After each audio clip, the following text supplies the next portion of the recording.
new or used. Unless you want a Generation 4 with the latest additions to it, I would definitely buy a used one. Whether it's a Generation 2 like this, or perhaps a Generation 3. If you decide that you do want to put a laser or a light here, and you do like these finger grooves, if you do go used, you will get a Generation 3 or 2. And while we're talking about the 2, I will say that the 2s are starting to disappear. I guess people are starting to collect them and they're holding on to them. The bottom line is these guns last forever. And that's why I would say to buy a used one. I mean, I've seen range guns have so many rounds through them, and basically you can just replace the recoil spring and you're ready to go again. What is the philosophy of Glock? Simplicity. That was always the point of this gun. Everybody complains, oh, the magazine release button's too small and the slide release button is too small. That was always the point here. This gun was supposed to have small, unobtrusive buttons. And as you can see, this early model has a very clean, simple look, which is what Glock is all about. The newer models, though, have an accessory rail here, thumb swell here, finger grooves here, a larger magazine release, and back straps. This simple gun has become cluttered. And, I mean, it's up to you if you want these new additions. Of course, over the years, people do demand things, and I know Glock is trying to keep up with these demands.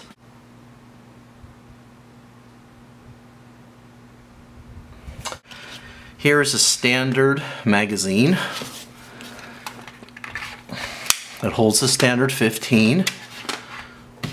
Here is Glock 17.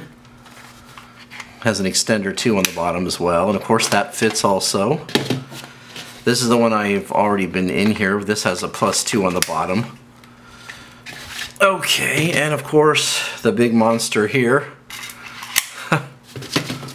Another thing that people say about them is, well, they're so boxy looking. I mean, look at this, just like a block of steel, and I suppose it is. Of course, what I've heard for many years is that this gun can have the slide racked with one hand in case your other hand was hurt for some reason, that you can push this on the side of a table and rack the slide. I don't know if I want to do that here and damage my gun, or scratch it at least, but supposedly you're supposed to be able to push it on the side of a table. Glocks have these unusual sights, as you can see for yourself here. They are plastic, and some people don't like that, but I've never had any trouble with them. They are easily replaceable, though, if that's the way you want to go. If you buy a used gun, you know, some of the finish might be worn off the slide, and some people think, uh-oh, the gun can rust now because it's not protected anymore. Well, nothing can be further from the truth, because the steel itself is heat treated and impregnated in a way that it can't get through. The rust can't get through. This is just black phosphate paint. This is just paint basically put on here for looks more than anything else. So if you get one that some of the finish is worn off, it doesn't make any difference. For me, the grip angle is a negative. Now, I know a lot of people say, well, it's intentionally this way so you can get your hand high up on the gun. But I have to admit, I've never, ever in 25 years held a Glock and said, well, this just feels perfect. It always feels awkward to me because of the extreme grip angle. I prefer the grip angle of the 1911, and many, many guns do follow the same grip angle as the 1911. Glock does not. Glock says, of course, you know, their philosophy is you can get your hand up higher for better recoil control. But to be perfectly honest, I think this gun actually has more recoil than some other polymer guns that have a 1911 grip angle. Still very, very controllable. I don't think the size gets any better than this. Because the Glock 17, I remember when it first came out, I didn't buy one. It was just a little bit too big. And the Glock 26 is just a little too small. This is just right. It's just the perfect size. It's good for concealment.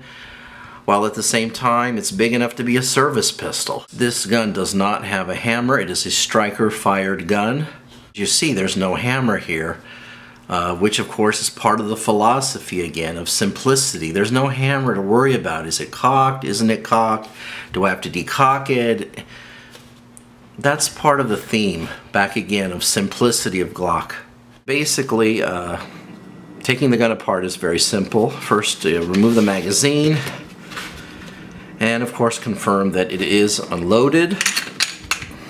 So we are checking here, and it is about as empty as it ever could be. So what you're going to have to do now at this point is pull the trigger and point it, of course, in a safe direction, even though you know it's unloaded. This little pin, well, not pin, but a little notch right here, and this one on the other side have to be pulled down simultaneously. But before you can do that, you have to retract the slide just a little bit, like we're doing right now. And okay, and it just pretty much will just slide right off the gun. Some people do that better than I do. And as you can see right here, there's the frame. Now the new Generation 4s have a dual recoil spring. And I had a Generation 4 Glock 19 for about 7 months, and I recently sold it. Because to be quite honest, I couldn't tell any difference. Now I know some of you will get angry and say, oh yes, there's a big difference. But I think the real difference comes more in the .40 caliber.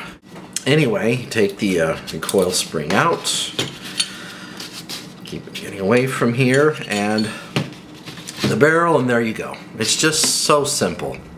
As far as lubrication and cleaning goes, this is just the easiest gun to maintain in the world. It just doesn't get dirty.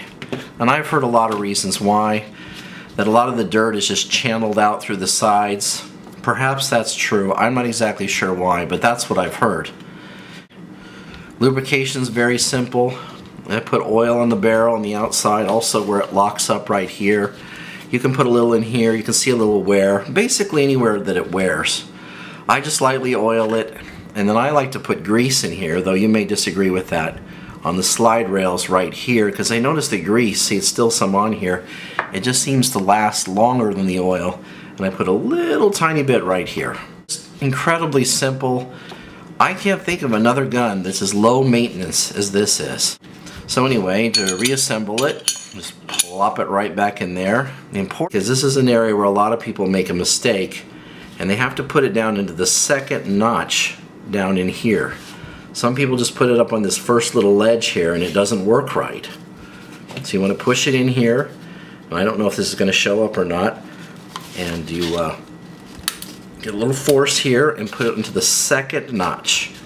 The lower notch, that's the important thing to remember, not the upper notch. Of course, reassembly is very, very simple. If I don't screw it up here myself. Let's see. It's a little difficult to do on camera here. Get back on the slide rails there, and there you go.